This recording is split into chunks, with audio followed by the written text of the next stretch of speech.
I don't think the creators understood what friends to lovers plot lines were supposed to be like. Like, they're supposed to fall for each other because their bond of friendship blooms into more. Not because they suddenly kiss and one of them gets horny.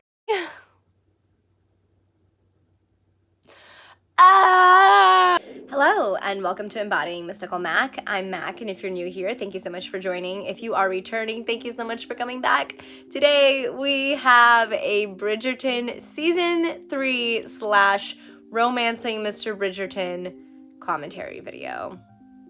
I had lots of thoughts on Season 3. I was due to make a Romancing Mr. Bridgerton video. I genuinely thought that the book did a lot of things better, and we'll get into that. But regardless, let's get into it because I love talking about adaptations, and I genuinely, if you haven't seen my other 2 Bridgerton videos, I have done them. I've done them basically mostly on the books, but I do think that I did a Season 1 video where I talked a little bit about Season 1 and what I think it did right. So check those out if you haven't. But right now, we've got ourselves a Bridgerton Season 3 / Romancing Mr. Bridgerton video. To honor the occasion, I am dressed in my finest debutante of Regency era attire. This is a horrifically cheap costume that I bought, and I'm really glad that you're only getting to see like the top part of it because it's genuinely atrocious. Okay, anyways, but I think it fits because the costumes on this season, like, I know this is like historical fantasy, it's not supposed to be entirely accurate. They have not been entirely accurate regardless. But I just think the costumes went a little bit off the rails, okay? Okay. Anyways, let's just get into it. Let's get into this, all right? First of all, I already said check out my other Bridgerton videos after this if you haven't. And as for a spoiler-free review, what can I say for a spoiler-free review? It was okay. In my opinion, it was okay. Like, I still felt the feels. I'm kind of one of those people that, like, I can still be enraptured by a story, but come out of it and be able to tell you, like, critically if maybe it didn't quite work, or maybe where it did work, or, you know, where it could have worked, or whatever. I'm able to look at it a little bit more objectively afterwards, but, you know, it still made me feel the feels while I was in it, so I do commend it for that. It'll likely take you for a bit of a ride. A bit too wild of a ride at times, meaning you don't even know if you're following pollen anymore because of the subplots, but we'll get there. And if you're a little bit more critical of media and storytelling in general, you may not really super vibe because it is quite messy. Lastly, I already mentioned this, if you care at all about them like trying to tie us into the Regency era anymore through the costumes, like, we're done with that. We're absolutely done. It's been tossed out the window. And again, like I said, I know this is historical fantasy. I know that this is not supposed to be a one-to-one accuracy kind of thing. I get that. And like I said before as well, it has never been, you know, like they've had inaccuracies from the beginning, but they haven't been so blatant as they are now. And I think it was just very distracting. And if you're somebody like me and you are distracted by those things, then you're probably going to be distracted by it too, because I myself am not by any means a costume historian. I can't tell you the actual technicalities of those things, but I was heavily distracted by how much I could tell, like, oh my goodness, this just doesn't even like feel like it's even close. Keep moving my set design over here. Oh yeah, by the way, those of you listening on the podcast, thank you so much for supporting that medium. If you want to just pop over to YouTube when you're done and check out my little set design here. I've got a couple books. I've got a nice little ribbon. One of my books has like a purple sprayed edge, so, you know, very Bridgerton vibes. I've got a little flower in a little glass bottle, and of course a pen to represent our pen. Both the pen she writes with and the pen that writes. Get it? Okay, so now that I've told you, yes, that is my spoiler-free review. I frankly feel that the last couple seasons have been much better with... I tend to enjoy Season 1 a little bit more because Kate and Anthony waiting that long was just so excruciating to me. I'm starting to realize that like slow burns, like I have a very real love-hate relationship with them. So yeah, I don't know. Maybe season 2 was the objective better season. I'd have to rewatch to see. But regardless, I think between Daphne and Simon's season and Kate and Anthony's season, they did so much better than what they did with season 3. And I'll talk about why, but I have to leave the spoiler-free review for that. So spoilers ahead. You've been warned. Let's go. The bane of my existence, we're gonna try to give you a vague plot description of the show. Now, when it comes to the books, I'm not gonna necessarily give you a vague plot description of the book like in its entirety, but I am gonna talk about different plot points in the book, so consider spoilers ahead for the book as well. Just in case, let's just be on the safe side here, okay? Bane of my existence, vague plot points in the show. Now, I actually wrote all of this down because this plot is so messy and there's so many subplots. There's so many things happening. So let's just get into it. So it's a new season and people are arriving from the countryside and Colin is arriving from traveling abroad. Now, let's note, he's traveled abroad before, okay? But somehow, this time, it just makes him a completely different, rugged person. So he's come back from traveling abroad and everybody notices, okay? He's got this kind of like goofy outfit on, but you know, it's very like an explorer man outfit, so okay, works out. Also, I didn't notice it until people pointed it out, but the actor for Colin unfortunately has gotten so much filler between the last seasons and this one. Allegedly. And it's kind of rough times. Like, he can't really move his face as much as he used to, which is a little bit rough, but okay, let's just keep going. That was a tangent.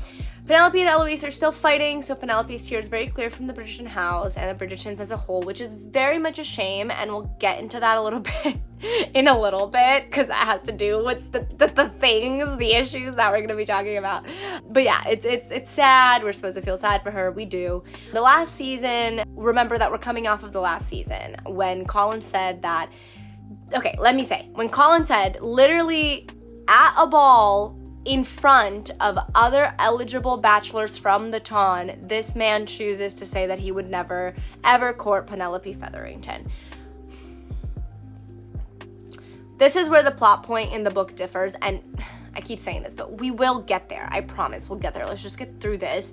But like, mistakes are made by the creators. I literally say this, but more later. Because literally, he said in front of other eligible bachelors that he would never court Penelope, right? So Penelope is still pining for him, unfortunately, which I hate as much as I want to be like, girl, you heard him say that. Like, put that man out of your head.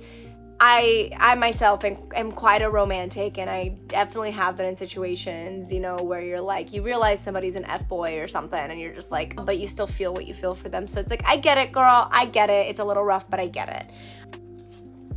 Again, her solely pining instead of not feeling at all, like a little bit angry by the fact that he like did that just in front of other bachelors, like in a ball, like where other people could hear, like that kind of, such an eligible man saying that could really hurt a debutante's reputation and her chances of getting a match. So the fact that he did that, like, my opinion for the show, there really should have been more anger there, because it really hasn't been that long since that happened, right? They've just been away for a summer. Like, that's it.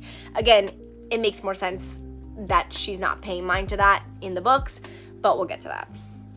Okay, so Penelope essentially gives herself a glow up at some point very early in the season, and this is due to, I actually am not entirely sure. I'm not entirely sure that it's because of the money that they have from, you know, the Aunt Petunia that they're fraudulently making up, the Featheringtons, or if it's her whistle down money. Now that I think about it, I think it's probably with her whistle down money. But Penelope basically says, like, I've had enough of these drab dresses. I've had enough of, like, not looking like I want to look like. So she gives herself a glow up, but she's still kind of very inherently awkward because she hasn't really socialized with people in the Ton. She's been a wallflower, right? So Colin offers to teach her, like, quote, quote, charm.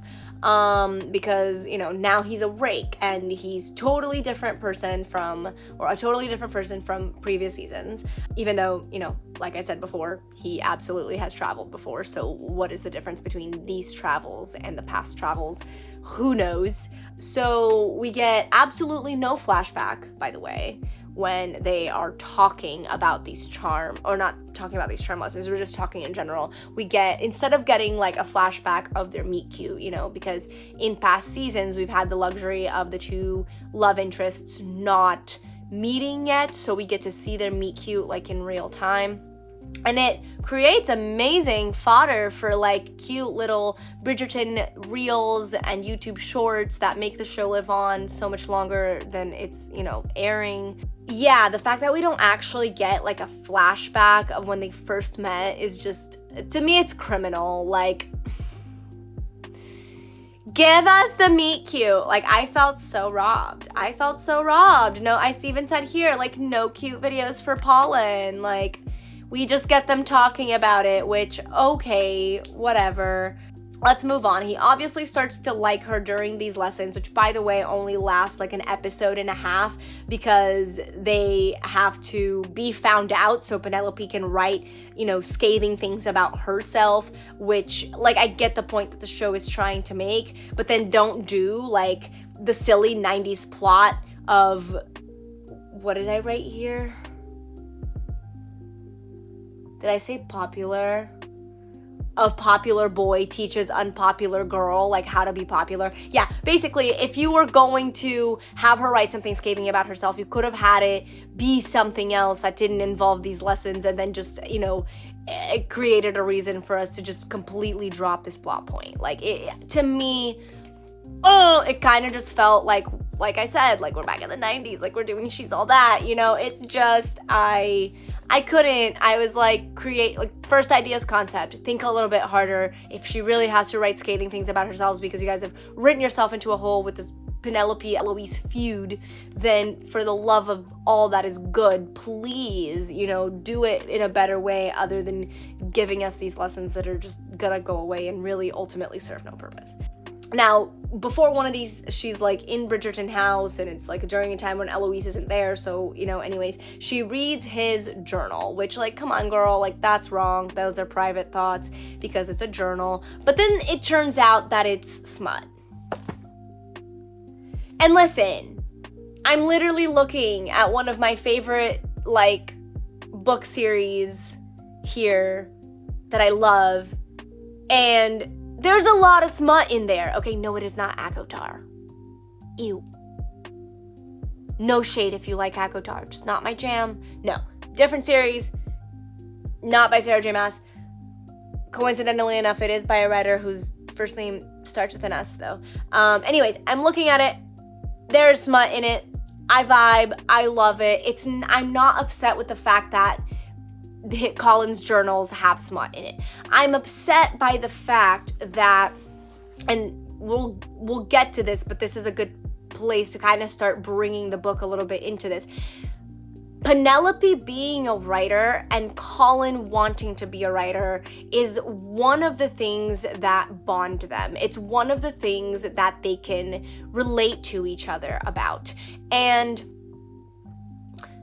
reading something like that in that time period is very scandalous, to the point where you're not even focusing on the writing, really. Maybe Penelope is, but, with the kinds of ideas she's been brought up to believe and the kind of competition that she's been brought up to feel within other women, and the competitiveness, about other women just because of how the society is functioning, for her to read about Colin describing other women in this way, I genuinely don't think that she would be focused on the writing. She would just, be focused on, like, the actual content, which, fine, whatever, but it just felt to me like more try-hard ideas of, let's make Colin this rake, let's make Colin this guy that he's not so that he can have this magical transformation, for absolutely no reason. Like, if that is the only way that you can figure out how to make Colin interesting to the female audience that enjoys the show, I don't think that you know us as well as you think you do.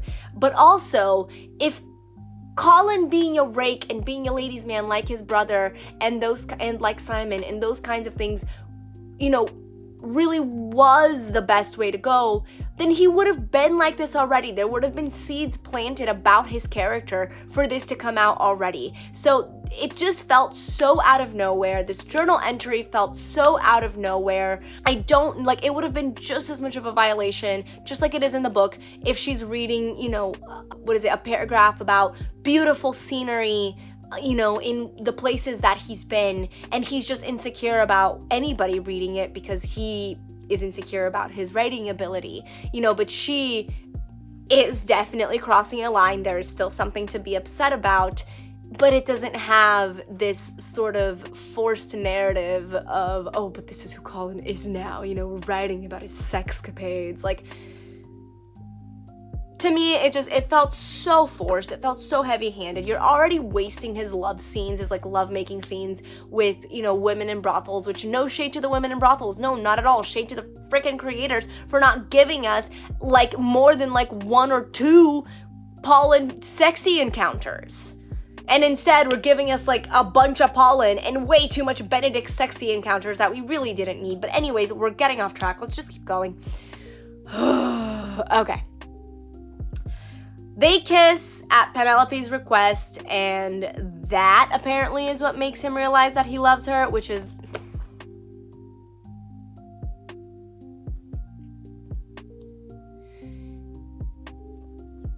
I don't think the creators understood what friends to lovers plotlines were supposed to be like.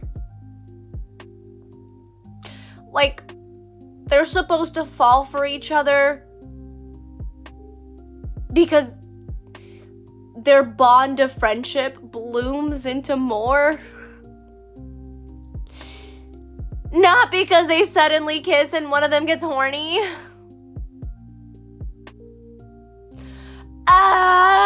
Okay, let's keep going. This is a plot description. I forget. Okay. Colin's lessons amount to, quote, just don't be nervous, quote, and it works, I guess. Okay. Penelope vibes with Lord Debling, and Colin gets jealous, but does absolutely nothing. And I probably wrote about this later, but yeah, Lord Debling, he's gonna come, he's gonna make Colin jealous, meaning he's gonna, come into the scene, he's gonna make Colin jealous, and then he's gonna disappear, apparently, forever. Even though I had a completely better use for his character, and we'll get into that. But anyways, meanwhile, we've reached the section of the video where we now have to go meanwhile. Because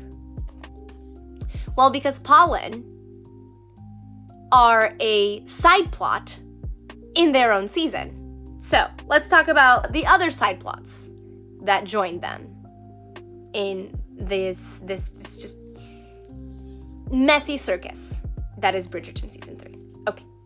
Okay, the Mondriches, that family with the man who owns the gentleman's club. Yeah, okay. They are rich now because apparently their title, or their son was given a title. It's a whole thing.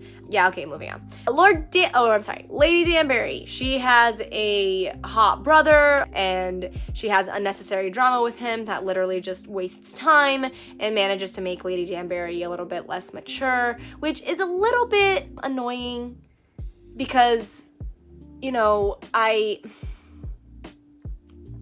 to have her do this whole resolving her thing with her brother, it doesn't add anything to Lady Danbury's character. Us knowing that story with that drama already having been addressed between the two of them would do just as much as all of what they're doing here to have it happen in real time. In my opinion, we're honestly just wasting time that could be allotted to, the people who are supposed to be the leads in this season, Colin and Penelope, but I digress. So Lady Bridgerton likes the brother, and he likes her, and that could have just been that, because, we already know what kind of friend Violet is, and just ensuring that Lady Danbury is cool with the courtship would have honestly been enough. But yeah, whatever. Have all the drama with the brother, because why not? So I love the moment when they essentially unspokenly share that they know how they fit in each other's pasts. And this is more of like a Queen Charlotte plotline that Violet and Lady Danbury kind of have, or not kind of, that they do have. And I mean, this is spoiler section, so if you haven't seen Queen Charlotte, maybe skip ahead a little bit.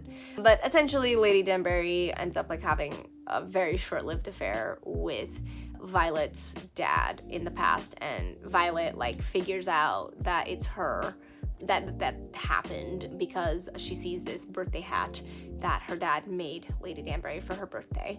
And that's a thing that him and Violet used to do, is they would make birthday hats on each other's birthdays. And essentially Violet finds out like way into the future. It's, you know, not even a thing really, but they do have a really nice moment where they kind of like acknowledge where they fit into each other's pasts, and also that it doesn't really matter, and that they're both great friends, and that they're in it to win it with this friendship. And that's awesome. I thought it was great. And I really did enjoy like the birthday hat coming into focus kind of at the last minute in that scene as a nice little button to the scene. It was really great. It was cute, and we really didn't need the Lady Danbury drama to, you know, get any of it and have the nice moment. So I know like they were trying to create a parallel to, you know, Violet, you know, feeling some type of way because of the affair that Lady Danbury had with her dad, but I just don't think we needed that. Like I said, I really do feel that we wasted time. Like really, like it really wasted time. I don't mind Violet having a beau. I don't mind us giving Violet, you know, a man of her own now that so many of her children are good to go and marrying and whatnot. But that added drama really like did nothing for anybody's character really, and just sidetracked us. So let's move on. So Cressida and Eloise are apparently besties now, which is definitely something. Cressida kind of becomes sympathetic, and Eloise just becomes a horrible friend. Like, I've seen enough YouTube videos at this point recommended to me because, you know, I wasn't sure that I was gonna make this video, honestly, and I ended up making this video because I don't know, I guess I felt like I had something to add by contrasting the book and the movie in this way. And so anyhow, but I've seen so many videos about how Eloise is just not a good friend, and she's not. Oh my goodness, she's not. Poor Cressida. I never thought I'd be saying that, but okay.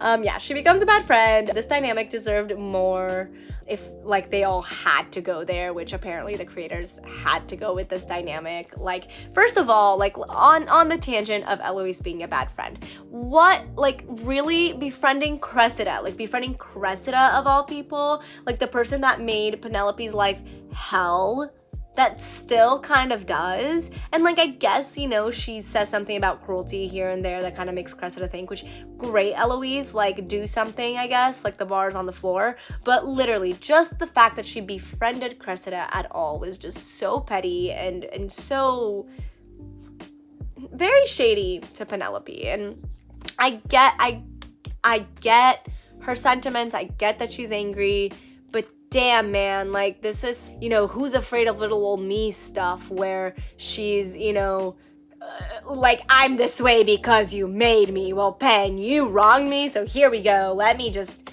two wrongs make a right, apparently. That's Eloise's MO in this season, which, okay, whatever. Cressida being forced to marry, what did I say here? An oppressive old man, if she can't find better, is really saddening. And it did work to make her sympathetic. Like, it really did. And I really, oh my goodness, I keep hitting my scenery, my set design. Anyways, if they were really gonna go with making Cressida sympathetic, which they did, and in my opinion, it actually did work, then please, for the love of all that is good, don't give her a mean girl ending. This is so annoying. I'm sure we'll get there later, but gosh. You know what? Just in case we don't get there later. No, for real. Don't give her a mean girl ending. If this is what you're gonna put her through, if you're gonna have Eloise be like a horrific friend, like, then please don't give her a mean girl ending.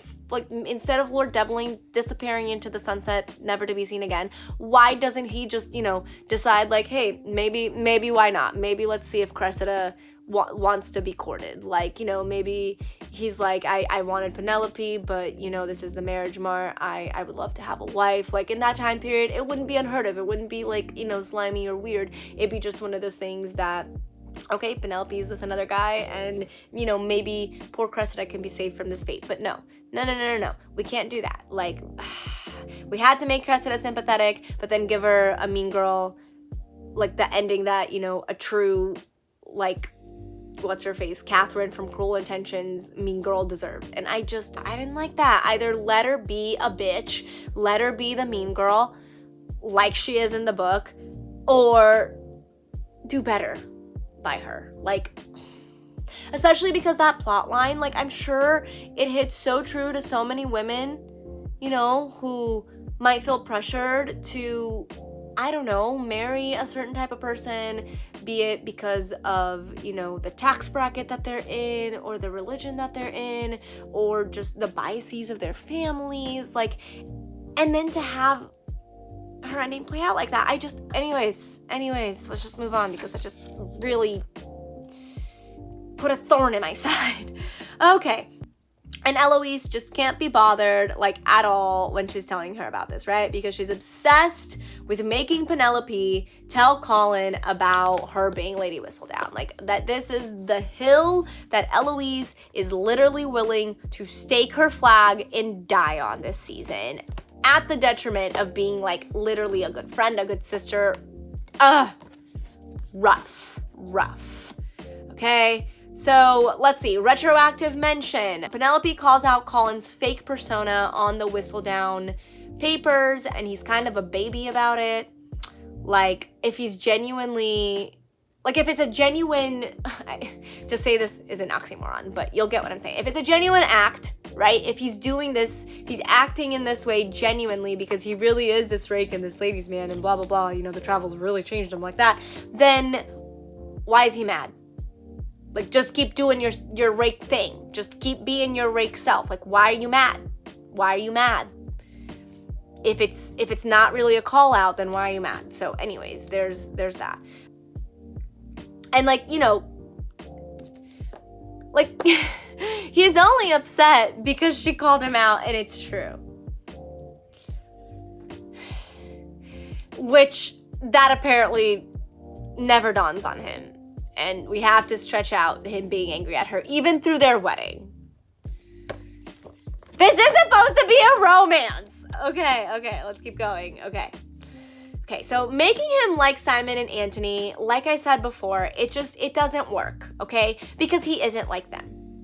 Like, Marina's storyline in season 2, like, also tanked this. So, like, why bother? Meaning, it tanked the idea that Colin really is this guy who doesn't care at all about a woman's feelings and, you know, a woman's, like, standing with him. Like, they've already paved very clearly to us who these people are. So them doing this, just as I've said before, it just really feels like them trying to follow a formula instead of them trying to be true to Bridgerton and its characters. Like, when we talk about the book, I'm going to talk about it knowing full well that some of the things that they did that Julia Quinn did in the book that worked are not things that are able to be possibly done with the structure that they've set up for the show. And that's okay. But one thing that we can remain absolutely true to is the characters. And when we stray from the characters, so much so as to try to create a different version of them just for, you know, that to be the arc for them to essentially go back to who they were before, who we knew they were before, it feels redundant. It feels like you're not respecting your audience's intelligence, and it feels like you're trying to create a formula around something that, sure, I'm sure, you know, does follow certain formulas, like making movies and making shows and making any art, really. There are certain formulas to be followed, but there is something to be said when it feels like you are trying to shove the original idea that you have into a very overused, unoriginal formula. And that is what making Colin a rake and creating this toxic masculinity arc for him really felt like for me. It just doesn't does not work. And him having, you know, more intimacy scenes outside of Penelope than with her, like just to have an, like I just said, and I'm reading this now, just to have this unnecessarily toxic masculinity arc was just very annoying and not like very Bridgerton at all. Like, please just stay true to the characters.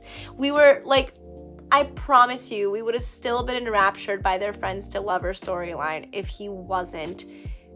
he didn't go so much to the other side of his personality that we know. Like, everybody already said, you know, they're not really buying it anyway. Not everybody, but I've seen a lot of reviews and I've seen a lot of people talking about how they're not really buying it anyway. So why go that far to, like, force us into trying to believe it? I don't know. It just wasted time. And if it was gonna be so he could, you know, be qualified to give Penelope charm lessons, well, then why did those last an episode and a half? Ooh! My goodness, again, he's traveled before, so why the radical change now and not after the first time he went abroad? This is nonsensical. Let's move on. The Featheringtons must produce an heir or they will be found out regarding the fraudulent activity that Lady Featherington got into in season 2. Prudence and Philippa are married now, by the way, and they have husbands that absolutely like worship the ground they walk on, but just like their wives, they are not, you know, they're not very book smart, let's just say. Prudence and Philippa not knowing how heirs are made literally had me like laughing so hard I wanted to roll on the floor. That scene, and set himself wet. Iconic. That was really funny. I loved it. It was absolutely amazing. Low-key very dirty of the mamas, though, to literally like let their daughters go into the wedding night like completely ignorant. But where dark humor is concerned, like that shit was really funny. Yeah. But I am myself, so I'm always gonna have that criticism of like, man, dude, y'all are doing each other dirty. Like, so dirty. Like, I don't know if the show did this, but in the book, Daphne literally like finds out how the deed is done through her maid.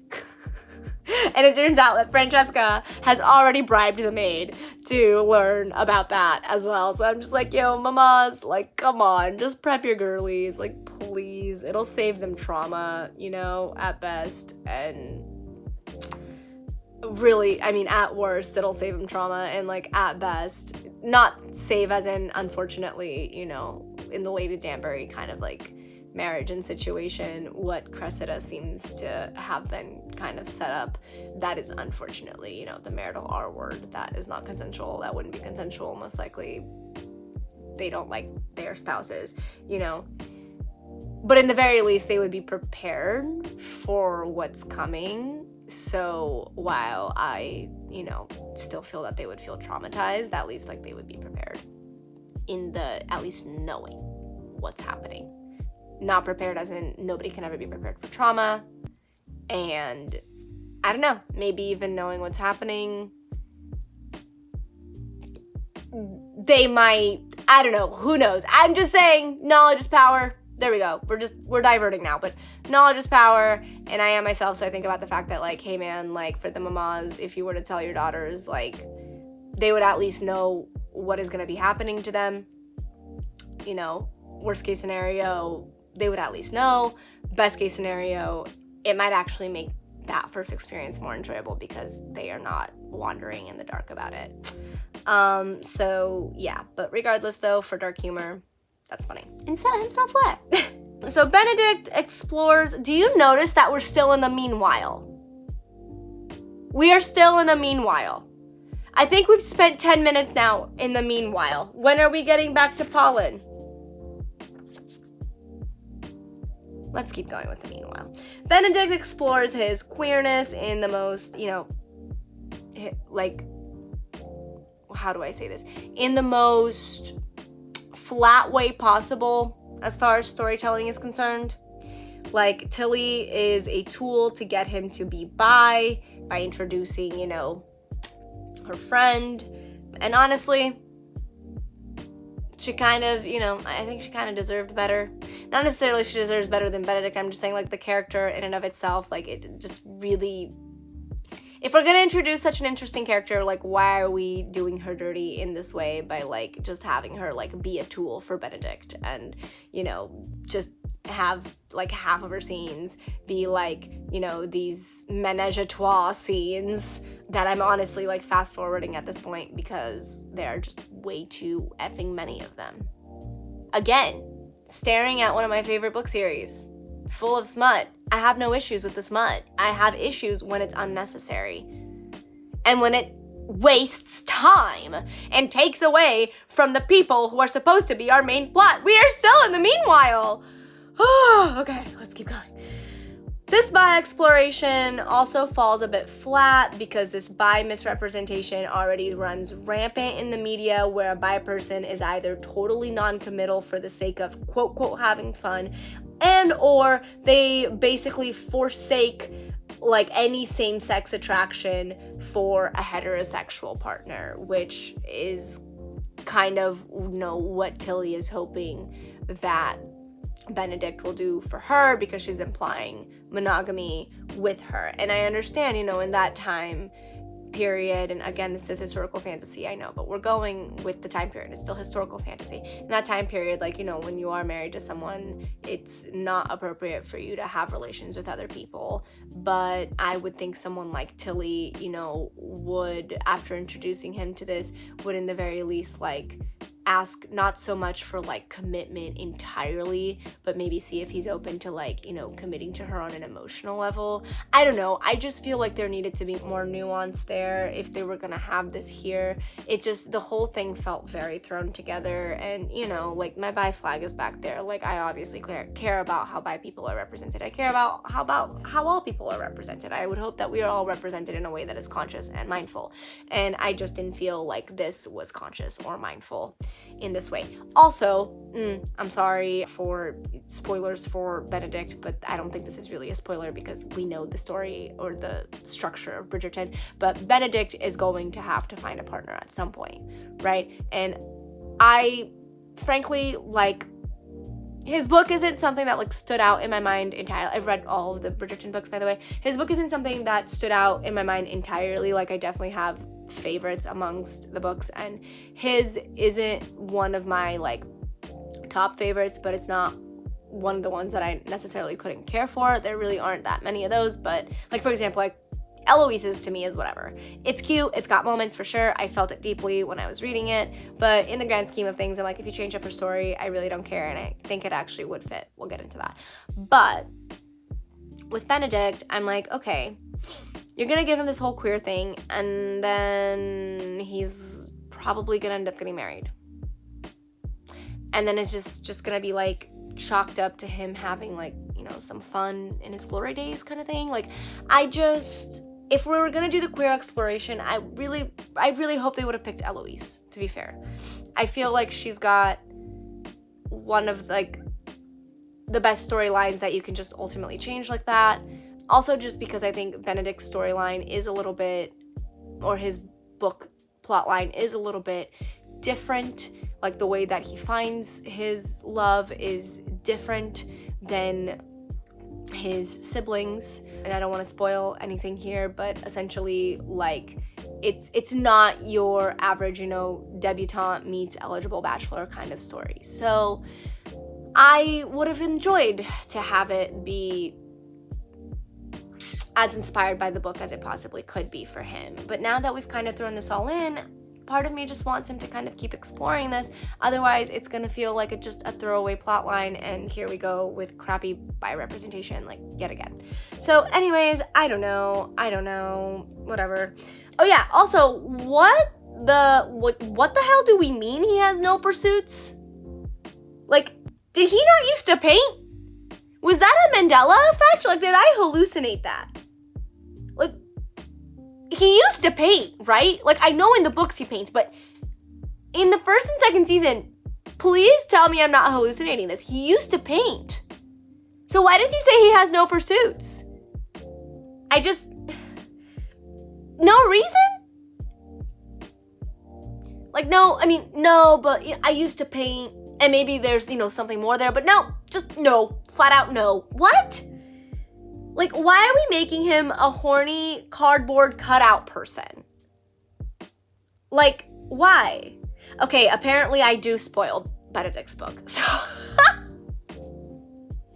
I'm sorry. I don't pre-read these notes because it just doesn't feel right. I think I tend to riff better when I'm like looking at them a little bit after I've created them, and most of the time I do create these like days before I film, sometimes, a couple weeks or whatever before I film.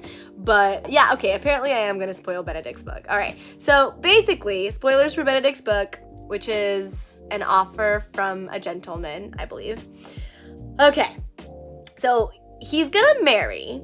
So as I said before, are we really just gonna like chalk this up to, his party days and like we're gonna screw with the bi representation? Or is Sophie gonna vibe, that's his girl, is Sophie gonna vibe with, some alternative non-monogamy situation? Like, are we also gonna make Sophie someone who's maybe a little bit more explorative in that realm? I don't know. Like, who knows? I don't know.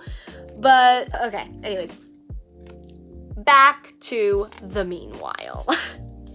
So Francesca debuts. It is her season 2 debut, and we do love to see it. That actress is Hannah, I wrote her name, Hannah Dodd. She is gorgeous. Oh my goodness, every time I see her face, I'm just like, oh my gosh, girl, you are gorgeous. Gorgeous. Absolutely. And I genuinely feel like she fits the role rather perfectly. The other actress they had playing Francesca, I think fit it pretty well as well, but I think that she definitely looks, more womanly, and we've seen Francesca. Have we seen Francesca before? I feel like we have. Yes, we have had an actress for Francesca before. But this, Hannah Dodd just looks very much more mature, and she looks ready to debut. So we love to see it. I loved her kind of like autism spectrum coded personality. I feel like I'm not the first one to pick up on this. And I love that. It was just, if it's not autism coded, perhaps just neurodivergent coded, I really enjoyed it. It lines up really well with her personality from the books, which I love. Like I said, I know that we can't, keep every plot detail. We can't keep everything the same. That would be ludicrous. These are adaptations. However, when we can really, really stay true to the characters, I think that's when these adaptations really, truly shine. Having reverence for the plot lines and trying to be, I think, as respectful to what the author did, I think is also great. But I do think that even when you end up changing a lot, but you can still stay true to the characters, it ends up feeling like a more faithful adaptation anyways. So she is the sparkler, not the diamond. And this is established by a very cute scene when Lady Danbury sets her up basically for the queen to see her playing piano when she's like trying to get away from a ball, because she's very introverted and she's overwhelmed by the ball. So she goes into a drawing room and she finds a piano and she's just playing for herself to kind of like calm her nerves and regulate. And Lady Danbury, knowing that the queen needs someone to, set her focus on, because the queen apparently has she's the sole monarch because her husband can't really rule, but she has nothing better to do than to meddle in people's lives and call out a bounty for Lady Whistledown. Anyways, we'll get to that in the meanwhile. We're still at this part of the meanwhile. So yeah, sets her up, and it's truly a sweet moment. I thought it was cute. Queen ends up setting her up, but she's smitten with John Sterling, the Earl of Kilmartin. I love how their love progresses, and they honestly darn near stuck the landing until they introduced his cousin far too early. Michaela was also gender swapped. More on that later. I do have thoughts. Again, I'm a bi girl. I love to see some sapphic action. And I honestly if they have a good plan as far as the gender swap goes, I really wouldn't have minded it, but I do mind the fact that they introduced it far too early. So we can talk a little bit about that later. Oh no. I don't know why I said more on that later, because I'm talking about it right now. Yes, okay. So essentially, introducing Michaela too early just makes Francesca's and John's love seem a little bit more like infatuation in something that's not really made to last, which is really genuinely unfortunate because they had such a lovely building up. Honestly, this completely diminishes the sweet and well depicted courtship that they had, completely entirely. It also diminishes the message that not all love matches behave the same, because with Michaela, she essentially starts to act like Violet said she acted like with, her late husband. So what the F is the point, in all of that messaging, if we're just gonna introduce Michaela this early on and have Francesca, falling over herself and her words and all of those things? It just, to me, I have no issues with, when, given that we let Francesca and John actually have their love as they are due, I have no issues with Francesca meeting Michaela down the line and experiencing a different type of love and a different type of attraction. I think that is interesting. I think that's cool. And especially if you know the plot line of Francesca's book, her having a new love interest is something that they do in that anyway for very sad reasons. And I think that there could have been a better time to introduce Michaela into, essentially have the same thing happen, but have Francesca kind of call back in her mind to that moment when Violet told her that this is kind of how it felt when she first met her dad, and then maybe we can have Francesca down the line have that dawning of what John and I had was love, but it was a different type of, it was a love, it was falling in love, and I was, very in love, but there are different kinds of love out there, and I'm feeling a different, that. I would have loved that. That is great. But really, please, you gave them such a lovely courtship. Let John and Francesca have their due. What is the point? Rough. John literally has music rearranged for her as she believed the piece should be. And he makes grander gesture by asking her to dance later on. Their wedding is so sweet. We can't even let them be in love without completely throwing a wrench in this by introducing Michaela too early. I can't. So almost back to Pollen, but last little bit in the meanwhile. Queen puts a bounty on whoever finds Lady Whistledown for her, and this takes up way too much time. Cressida pretends to be her to use the money to escape her circumstances, but the Queen needs proof. Finally, we are back to Pollen, and I need a sip of water.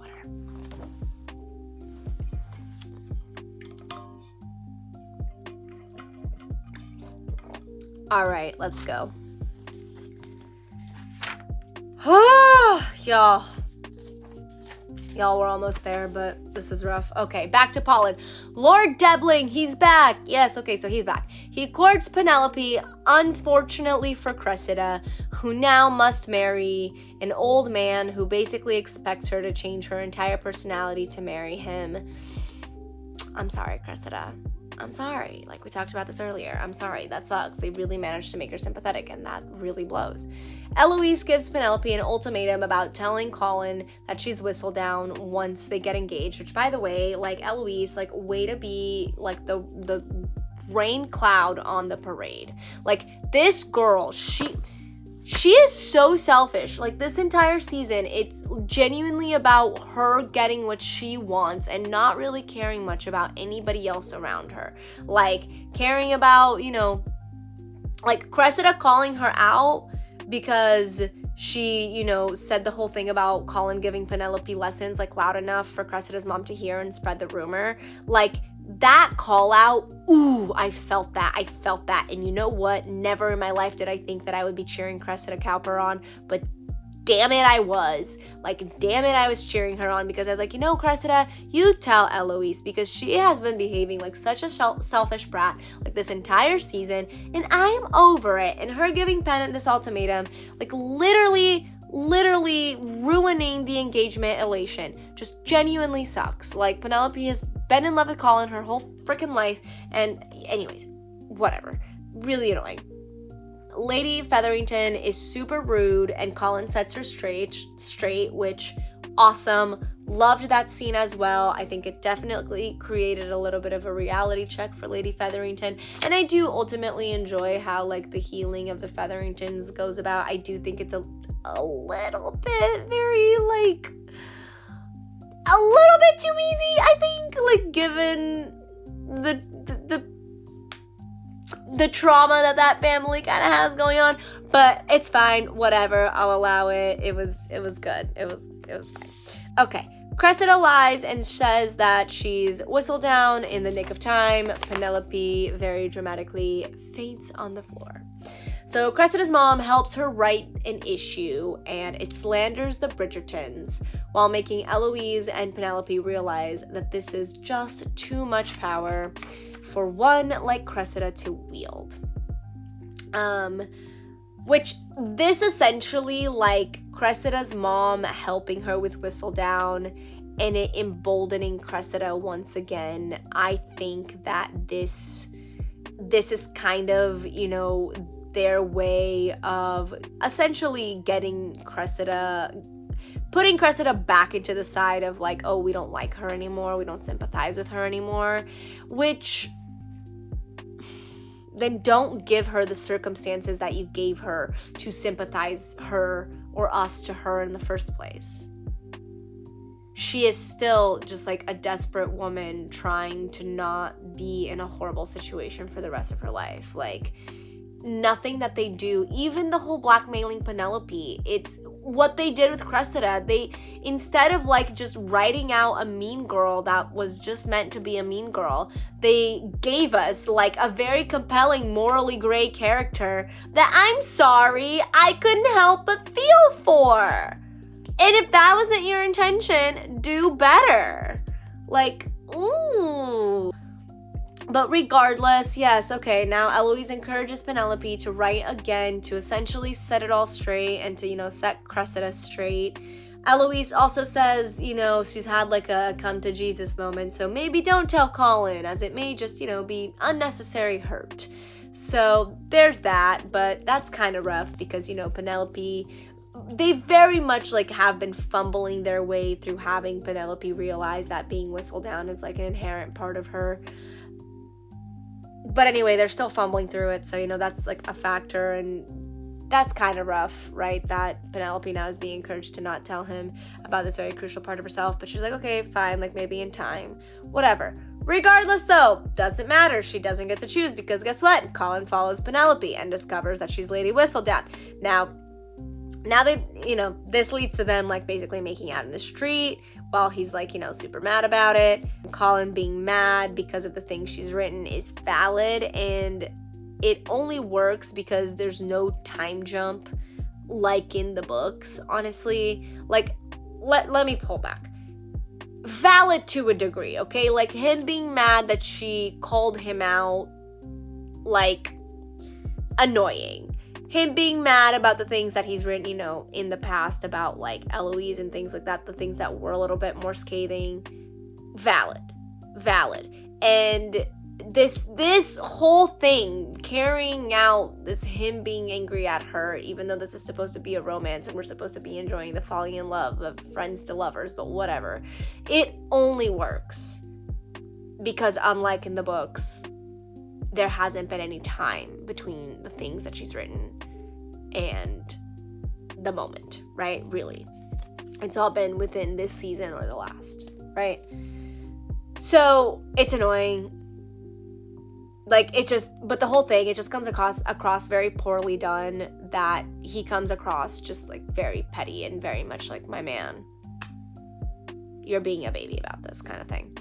Cressida finds out that it's Penelope and threatens blackmail. Well, actually does blackmail. Penelope tells Colin, suggesting that she just pay her with her Lady Whistledown money, which is very impressive that she's made so much. But no! Colin will just go talk to Cressida. Because, she's reverted back to being, her mean girl self. So why do we think this is going to work? But whatever, sure. Cressida doubles the amount, which leads Penelope to essentially make a hard choice, because now she doesn't have the money to give Cressida double the amount. She had the money to give her the amount she originally asked for, but she doesn't have the money to give her double the amount. Colin is essentially willing to lie to his brother in order to get part of the money and then, make up the rest with his own and Penelope's, whatever.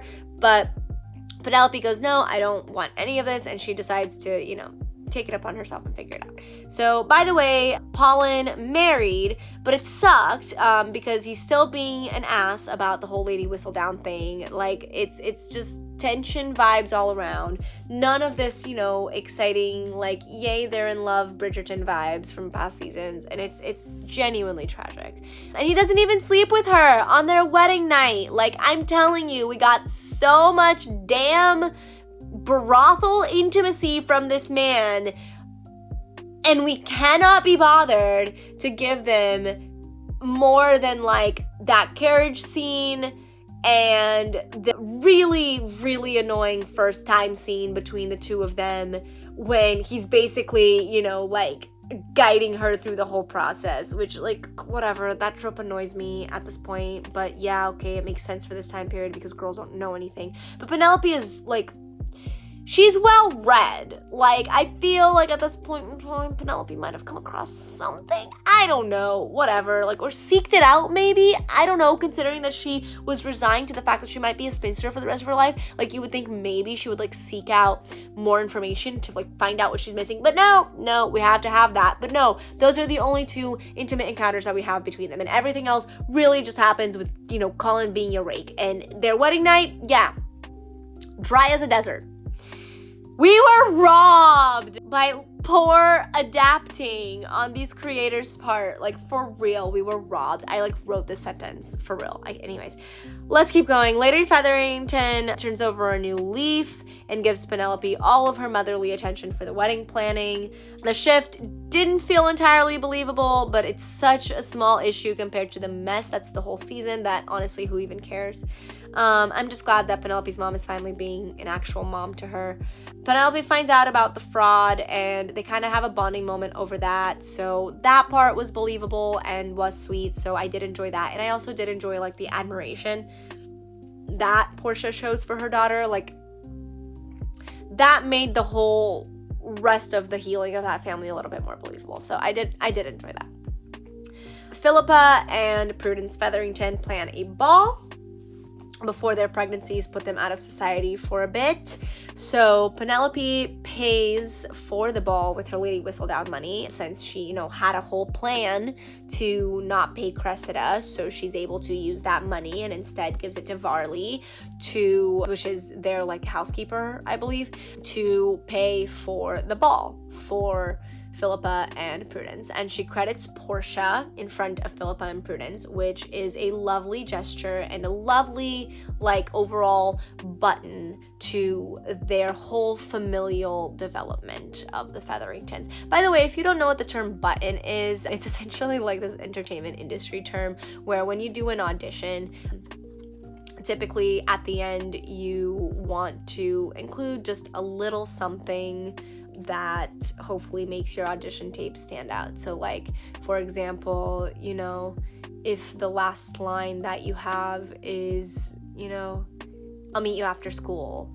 then perhaps a button would be kind of like maybe turning away and then, like, turning back and looking at them with a certain expression depending on the scene that you're reading, so what I mean when I say button, it's like, it's essentially like a button is also akin to tying a neat bow over something, right? Like, it's a nice little bow over the development that this whole family kind of has had.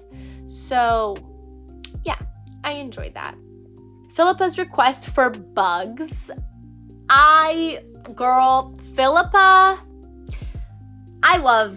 it is Philippa, right? Prudence is the taller one. If I'm mixing them up, forgive me, but the inside himself wet, that girl.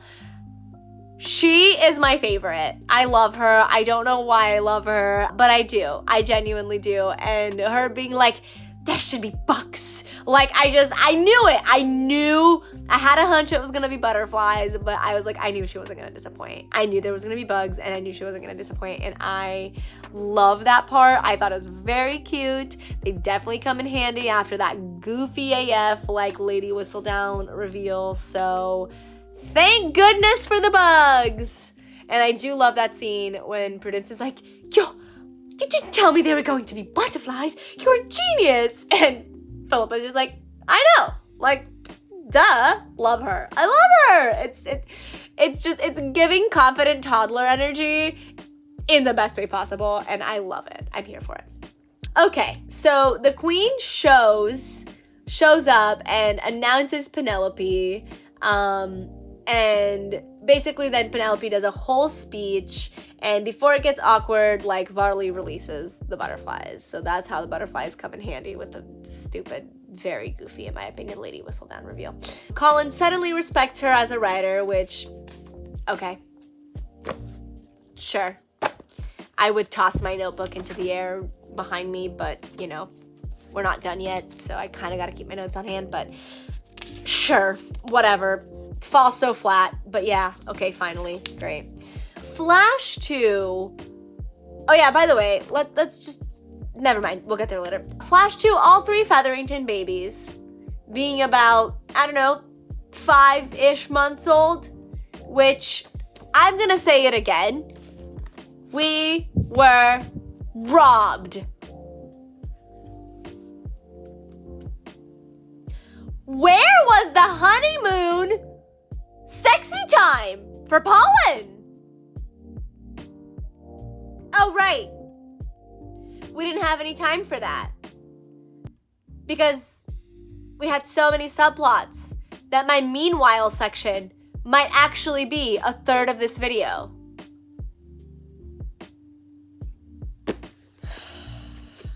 Okay, we're almost done here with the just vague plot description of season 3.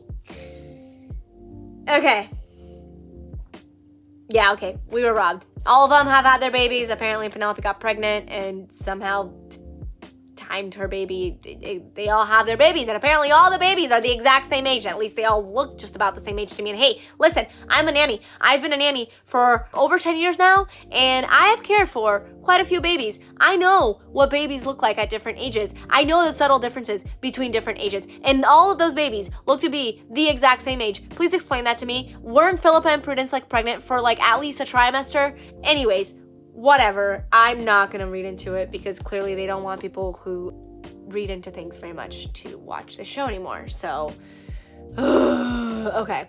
If you wanna hop and skip and jump over to Penelope having a kid already, then at least give me more Pollen. At least give me more buildup. At least give me more actual friends to lovers plot line. If you're gonna deprive us of the honeymoon sexy time, then please, for the love of all that is Bridgerton, give us more Pollen. Eloise is going to Scotland with Francesca and Lord Kilmartin and Michaela over the summer, and Benedict is a lost puppy out at sea yet again.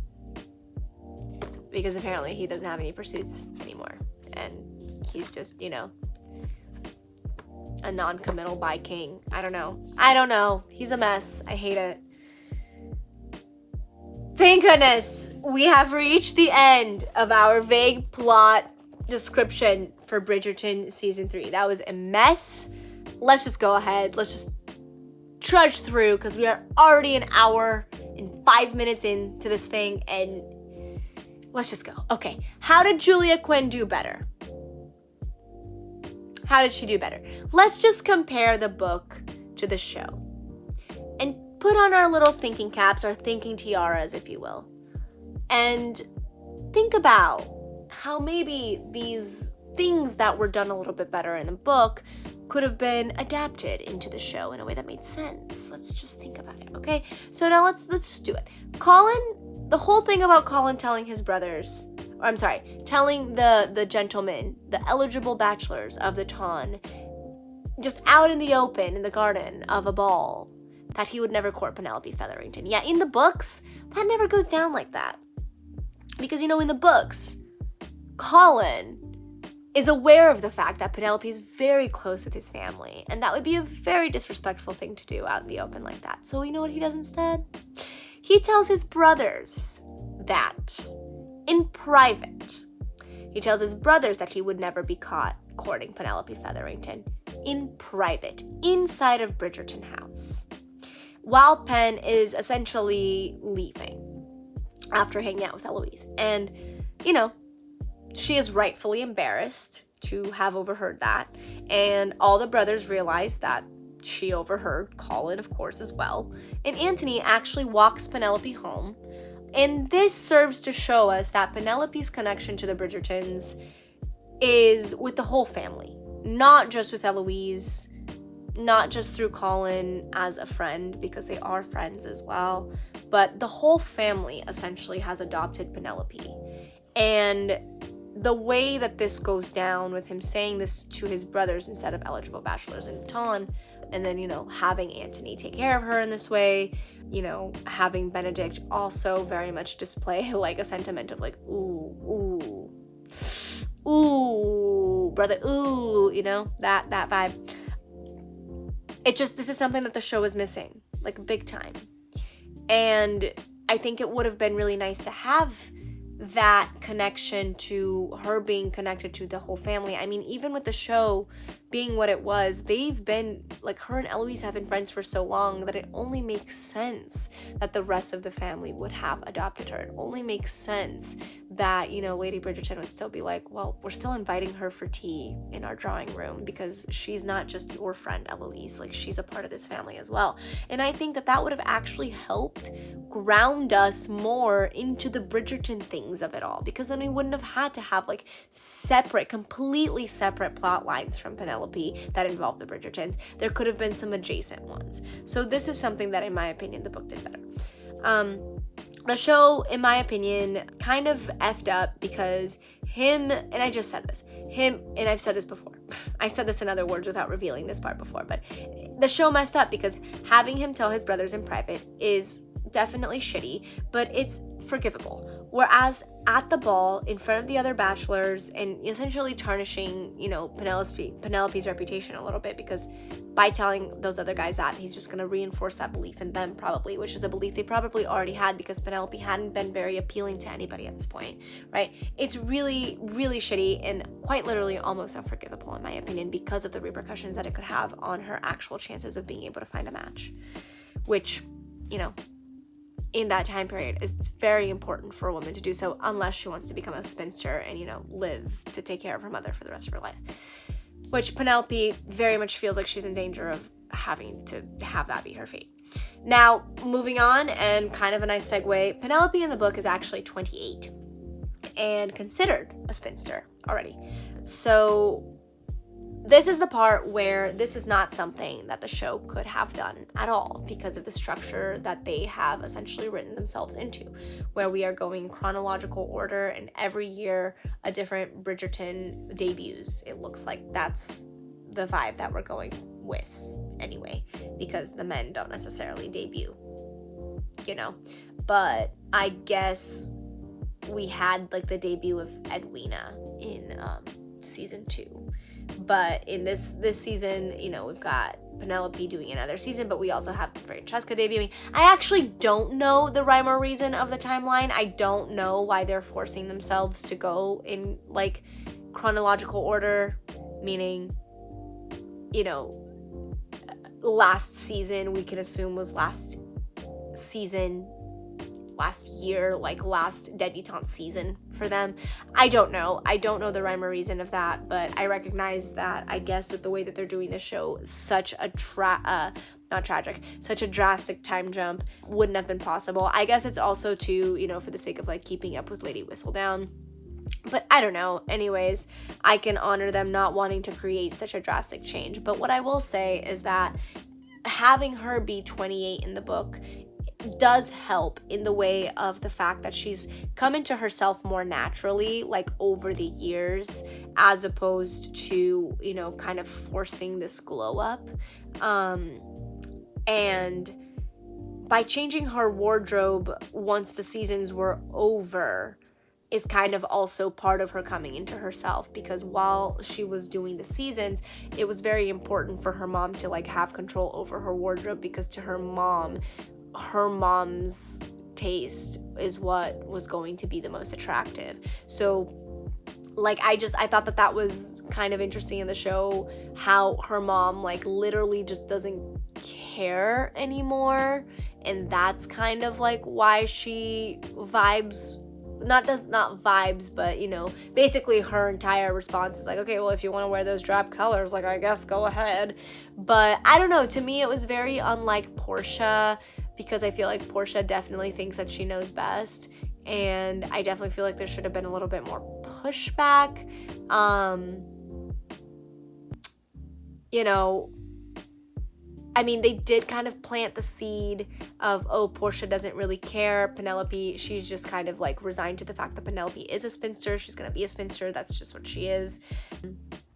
So I don't know, I'm on the fence about that, but I do think that in the book, having her be 28 and having her essentially having grown into herself once her mother's control was kind of completely relinquished off of her because there were no seasons left, to me that just makes a little bit more sense and doesn't feel quite as forced. She was also, you know, building her confidence and thriving by being Lady Whistledown in secret for like a very long time, like I think about a decade or so. So that also contributes to her just like growing into herself as well. And I do feel like, you know, part of these books and these shows is watching these characters grow into themselves, right? Simon getting over his like fears of passing on his line, Anthony getting over his fears of, you know, potentially dying at the same age that his father did. Like they're, you know, Kate with getting over her fears of potentially never finding anyone and feeling like she lost her chance, Daphne getting over, you know, having to learn and understand how to like, you know, understand Simon and really like help each other. Anyways, they all have things to grow into and learn from, and having Penelope be older and having them have had this friendship of nearly a decade where, you know, every time he goes abroad, she writes him letters, he writes her back. This very deep friendship. It created the friends to lovers narrative in the book, like in a very seamless and believable way. And I feel like they could have brought the vibes of that into the show a little bit more, you know, and instead of giving us really the true vibes of their friendship, which supposedly they have had, right? He talks about how she writes him letters when he's abroad, all those things, like the same things that happen in the book, just not for as long of a period of time. They could have brought that same vibe and created a true friends to lovers narrative, but no, instead he decides that he wants her because, you know, the horny kiss they shared, like, ugh, grr, and then wastes a bunch of time being mad at her for things. But okay, like, it's rough. It's also kind of like, I'm just over this narrative that the man seeing the woman is what helps her see herself in like a completely significant degree. Like, I'm not saying that having your loved ones see you doesn't help, especially in ways when you perhaps are maybe too judgmental of yourself, or maybe, you know, prone to undercutting your accomplishments and things like that. There's definitely places where our loved ones, and especially our romantic partners, can really help us see ourselves in ways that help us thrive and whatnot. However, Penelope crediting that entirely to Colin, it's just, again, it felt like 90s plotline. Oh my gosh, she's all that, you know. And she has so much to feel confident about. If even just the fact that she was able to do the Lady Whistledown thing successfully. And it's one thing to say, you know, I already had this feeling that I had more in me because I've been proving that to myself. But, you know, to have you confirm it, to have you say you see it too, that really meant a lot. Like, that is one thing. To say that she couldn't see herself properly until he saw her or something along those lines. To me, again, I love Bridgerton because I feel like we can depict these women that, yes, are confined by the conventions of their time period, but that also have a sense of self independent of the men that they fall in love with. And it feels like they eradicated this for Penelope, and it's a shame. I don't like it, and I genuinely think that the book gave her characterization much more, and where the show really didn't give her what she deserved, I think. Yeah, so she's also had plenty of time to just build her confidence and forget about Colin's shitty comment that he made to his brothers. Again, very forgivable if it's made in private to his brothers. So they've also been writing letters for years as he's gone abroad. So she and Eloise are still friends, and they're even spinsters together, which is sweet, but it's due to Eloise essentially refusing marriage proposals because she never really found anybody she truly wanted to be with. And for Penelope, it's just due to never having been asked, right? So it's still a very different situation for why they are both spinsters. Regardless, though, there's no tension between them because of this, and it just simply informs Penelope's journey a little bit. And it does inform Eloise's journey a little bit in her book as well, but that's beside the point. Lady Danbury is, okay, how could this have related to the show? Yeah, they wrote themselves into a hole by making Penelope and Eloise, like, not like each other anymore. Not like each other, but, you know, be fighting. And I really wish that they wouldn't have done that. I wish that we would have had some sort of reconciliation kind of right away, so that we could have just done away with the whole Cressida plot line. Just because I feel like it wasted time. Not that I don't mind them sympathizing Cressida, but the fact that they completely fumbled the bag with her makes me angry, and it just makes it feel like a complete waste of time. And I feel like the only reason we even had any of that going on, really, and then, you know, tied it all back into the Lady Whistledown thing, was because Eloise and Penn weren't speaking. And so who the hell is Eloise gonna hang out with? And it just, yeah, I don't know. It created a big mess. We could have still had Cressida do the whole I'm Lady Whistledown thing, and it's, yeah, I don't know. We could have had the Cressida thing with the Lady Whistledown thing, but we didn't have to have her have this whole thing with Eloise and waste just absolutely all this time. So I really wish they would have had a reconciliation a little bit, like, you know, way earlier, but whatever. Lady Danbury is the one who puts out a bounty for Lady Whistledown in the book, so it's not the queen. In my opinion, this is a better choice because it ends up being like a fun mystery for the Ton to solve, not some anxiety-inducing, like, potential disapproval. Is that even a word? I don't know. Potential, you know, denouncing from the queen, essentially. So Lady Danbury is also the one who helps Penelope kind of like see herself a little bit better, which to me makes a lot more sense and steers clear of that thing that I just said, the whole I could only love myself once my man loved me. Like, kind of ended up, you know, if they had played up a friendship between Penelope and Lady Danbury, which is definitely plausible. Lady Danbury is a very smart woman, and real recognizes real.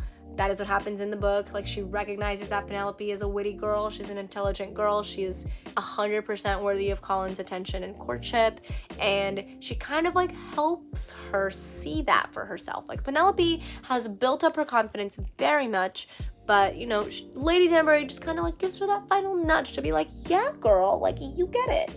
You get it.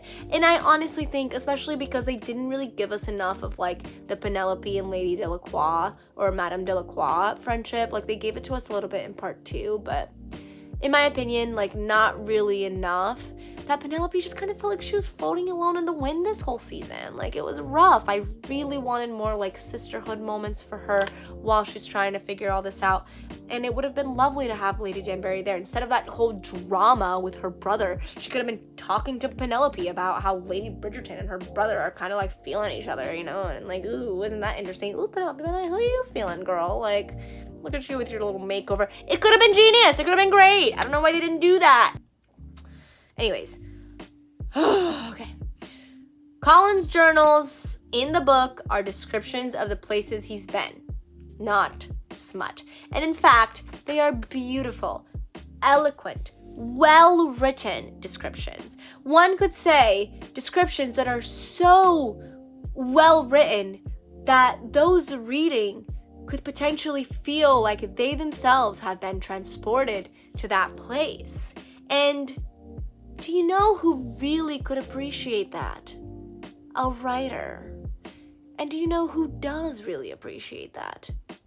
A writer. Penelope. And it is a big cornerstone of the bonding, of the deeper bonding of their friendship turned into love. So, for that to be turned into smut, for no apparent reason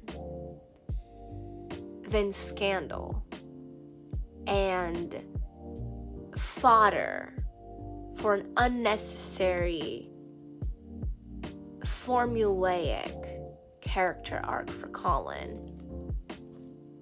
Yeah, that's a thorn in my side. I'm not gonna lie to you.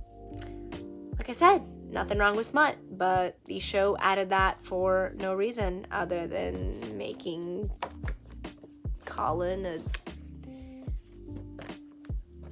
a man of sexcapades, I guess. I don't know. But it was annoying. Real annoying.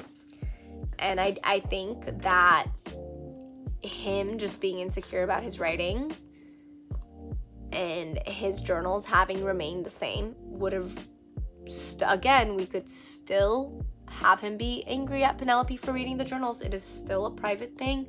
Still not okay to read them. We don't have to go the step further that the show did. We really don't. Penelope loves his writing, and this bonds them, with no embarrassment of reading his sexcapades included. Also, notice that in the show, when he publishes his book, he mentions that, he had to take out some passages. Okay, so why did she have to read them in the first place? Why is that what we got exposed to? Why couldn't we have gotten a little bit of what ended up in that book? Because the show creators cared more about formulaic dumbass drama than they did just creating a good season 3 for Bridgerton. Okay, let's continue. It's okay to let Cressida be a bitch, which is like what she is in the book. It's okay. She's just a mean girl. It is what she is. That is all right. And she's a mean girl that hasn't really grown up because she married well and, runs her own house and just gets to do her own thing. And this works in the book because it adds conflict with her playing at being Lady Whistledown without adding so much conflict that we have a whole subplot to follow up, meaning the creation of Cressida having to marry a really old man that she should not have to marry.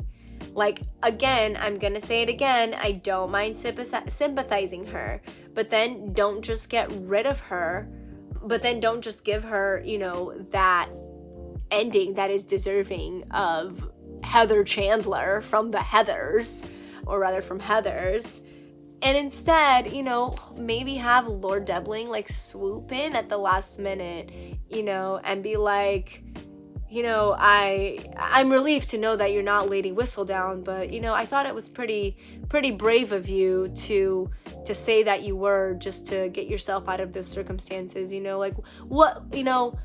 let me tell you this, I would really love a wife to run my estate. I'm not there much. It really seems like your family is not doing right by you. like, what do you say we do this together? Like, I think that if they were really gonna go that far as to sympathize Cressida to that degree, but still have her do this whole, like, feigning that she's Lady Whistledown nonsense, they could have at least, like, not just gotten rid of Lord Doubling all of a sudden for absolutely no reason, and they could have at least tied them both up together in this little knot, okay? That's my idea, but I'm not a Hollywood writer, so what do I know? The Lady Whistledown reveal in the book is actually Colin's idea, and this works very well because Penelope is essentially satisfied with her career, and she's genuinely cool, like, moving on. She gets to this point where I think she does end up writing an article that, like, kind of denounces Cressida, which in the book works because Cressida is still just, you know, unfortunately a mean girl. And she decides to just kind of, like, wash her hands of it. But in this case, it actually makes sense because Penelope has been doing this for at least a decade. Like, she's been doing this, I think it's actually 16 years. I don't know exactly. But she's been doing this for a long time. Like, a long time. Like, she's been doing this for a good amount of time. I don't know that it's 16 years. I don't know where I got that number from. Anyways, she's been doing this for a long time, at least like a decade. And she's had her fun with it. Like, she's done it. It's good. Colin knows that she is what she is. That bonds them. That's enough for her. And so what makes it extra special, though, is that it ends up being actually Colin's idea. Because Colin is, like, so proud, and he essentially just, like, lets it out. So the conflict, actually, there still is conflict when this kind of ends up happening, but the conflict ends up being that the publisher ends up making the denouncement. Oh yeah, she does write, like, a denouncement paper to denounce Cressida. Because Penelope is basically like, okay, I'm gonna write this, but let our engagement party, like, just be about us. We'll tell the publisher to publish it after the fact. But the publisher, essentially being a little bit money hungry, knows that if he publishes at their engagement party, it'll get a lot more traction. And so he essentially goes against Penelope's wishes, making the denouncement paper be released on their engagement party, which Colin soon finds out was not Penelope's plan at all, and he gets over it fairly quickly and blows the ton away with the news that his love is Lady Whistledown, and, like, talks about how proud he is of her, and it's genuinely such a heartwarming moment. I genuinely really enjoyed it, and I do enjoy the fact that it doesn't feel like she's giving up this part of herself because she's gotten to indulge in this part of herself for so long. Whereas the show, us even toying with the idea of getting rid of Whistledown just made me so sad the whole time because Penelope, she's just, like, a couple years into this. Like, she's finding her footing. This is helping her, you know, become more confident. This is helping her realize that she has more to offer, which in that time period, so many women didn't even consider that they might have more to offer than their embroidery or their pianoforte or whatever it was that was conventionally, you know, okay for them to indulge in. And Penelope, like, writing is definitely, like, a male thing at that time, a male-dominated thing. And, you know, it made me sad to even consider her, like, letting go of that aspect of herself in the show because she really didn't have any time to indulge in it. And the fact that she did have time to indulge in it in the book makes it okay that she's willing to give it up, at least for me, you know, from my perspective.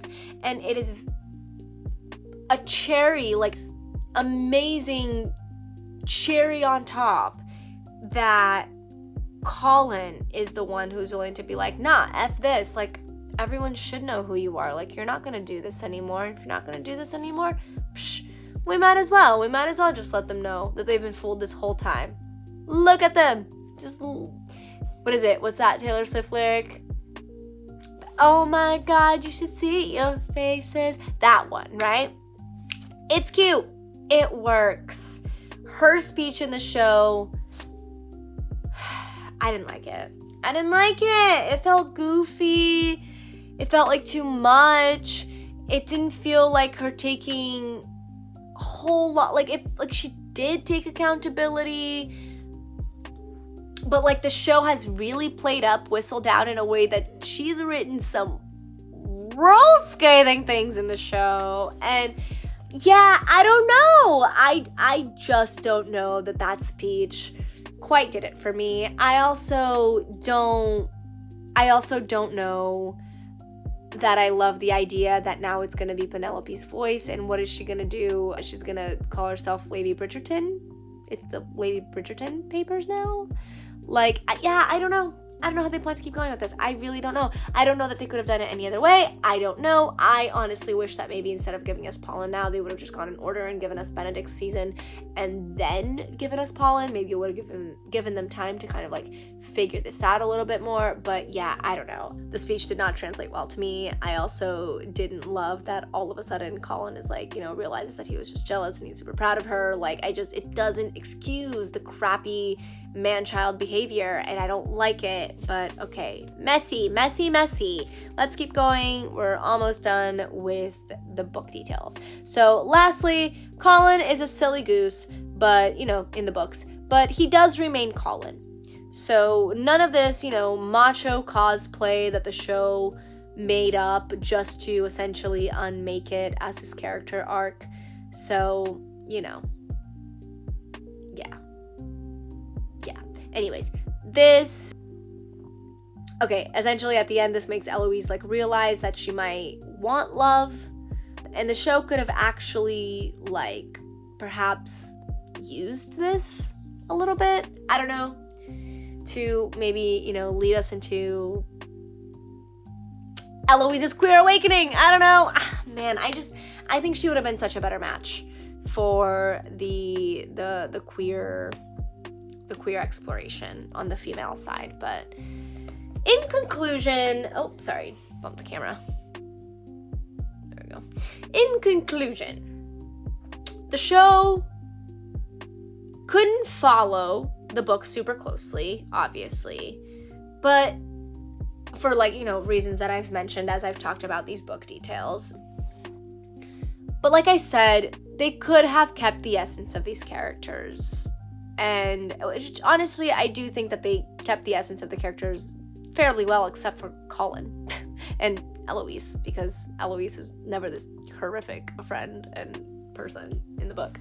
But okay, they could have kept the essence of Colin more intact. They could have focused more on Pollen by not having so many goddamn subplots. Like, cut to Lady Danbury and brother drama. You know, cut the Lady Danbury and brother drama, keep the brother, all right? Cut Cressida being better, or give her Lord Debbling in the nick of time at the end, so that, you know, those of us that actually the sympathization of her working on us, so that we don't feel so like, wait, what? by her ending in this season, essentially. Cut the toxic masculinity arc for Colin, like seriously. Cut most of Benedict's, you know, menage a trois scenes. Save the Mondrich come up for the next season, or maybe a season after that, where it just makes a little bit more sense. I also learned that apparently the Mondriches like are, or at least the Lord Mondrich, the guy, is like, apparently he was a real guy. So I don't mind them trying to add these like little cool things, but just maybe save that for next season when you have like less going on. I don't know. Or find a way to weave it in better, you know, by cutting out some of this other stuff. So save Michaela Sterling for when Francesca and John have actually already been in love. They've been solidly in love. And you know what? Spoilers for Francesca and John's storyline here. John's gonna die. Okay? When he was wicked is essentially Francesca like figuring out how to, you know, cope because she's a widow now, and she essentially ends up like falling for John's cousin, Michael Sterling. And they end up falling in love, and it's a whole thing. And the issue that a lot of Bridgerton book fans have with this, I'm not, like, the bigoted ones notwithstanding, because I do understand bigotry is everywhere. However, I do believe that a lot of Bridgerton book fans, much like myself, we are not bigoted at all. It's not about not wanting a queer storyline. It's not about not, saying that the gender swap is like just bad all around. I think that I'm sure if they can find a way to make it work, then they can make it work. However, their infertility and those kinds of things is a really big thing in Francesca's plotline in When He Was Wicked. And I am aware that, fertility plotlines can absolutely be done with same-sex couples. However, when you're dealing with a historical fantasy where, IVF isn't really a thing and sperm donors aren't really a thing, and, all of these like modern day tools that we have to help same-sex couples bear children, like, to me, it just kind of feels like by gender swapping, you've essentially said that you're going to cut out Francesca's like infertility storyline altogether. And maybe that's not the case. Maybe they're gonna figure out a way to keep it. I don't know. Maybe that's what she's gonna go through with John. Maybe in the nick of time she's gonna get pregnant, but then he's gonna die while she's pregnant, and Michaela's gonna swoop in and help out. Maybe there are ways where it absolutely like could be done 100%. But I just think that when you have Eloise right there for the taking, and her book really like, it's like I said, it had me in a couple of moments. I was feeling it, but I think Francesca's book like genuinely deals with things that would have been really lovely to see depicted on screen in the way that they were kind of depicted in the book.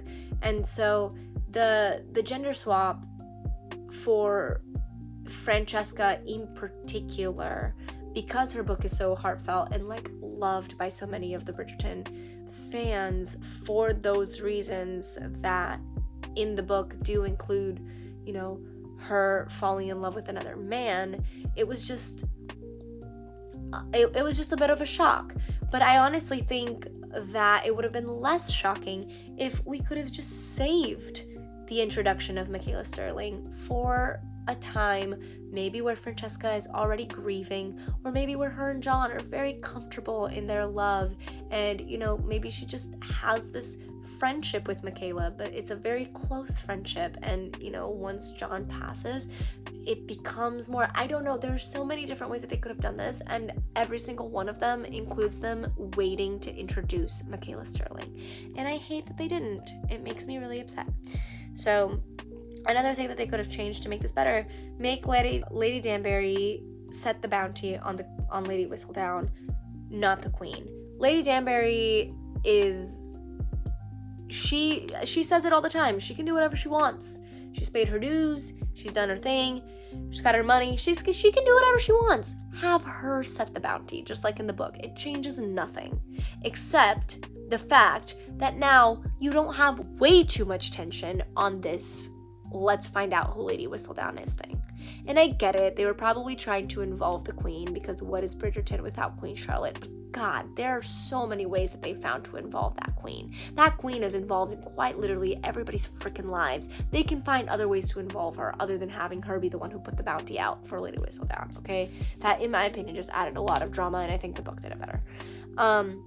Using Lady Danbury and Penelope's friendship in the show, or using more of Madame Delacroix, would have been nice, because like I said, Penelope just feels like she's kind of like floating alone in the wind in this entire season, really. And even when she and Colin get together, because of that freaking tension between them because of the stupid Lady Whistledown drama, it doesn't even feel like she has him. So it just, I would have loved to see the Lady Danbury and Penelope friendship blossom, or if they're not going to go that route, fine. I would have just loved more of Penelope and Madame Delacroix's friendship. Yeah. In my opinion, Julia Quinn did it better, and I am genuinely very disappointed to say so, because the last couple of seasons I've loved both the book and the show for sometimes the same reason, because they both had like the seasons had the essence of the books, and I feel that even if like I love the books and I loved the first and second season, sometimes for, like I said, the same reason, because they share the essence, but sometimes for completely different reasons. But I love them both in their own lanes, and I think they both did a really good job. Whereas this season, I just think Julia did it better. And I know that some of you might disagree with me. That's fine. You know, some of you might have really liked this season, and that's fine too. But for me personally, it just didn't quite hit, especially when I really am a fan of Romancing Mr. Bridgerton. Like, I've got my critiques, okay? Like, for sure.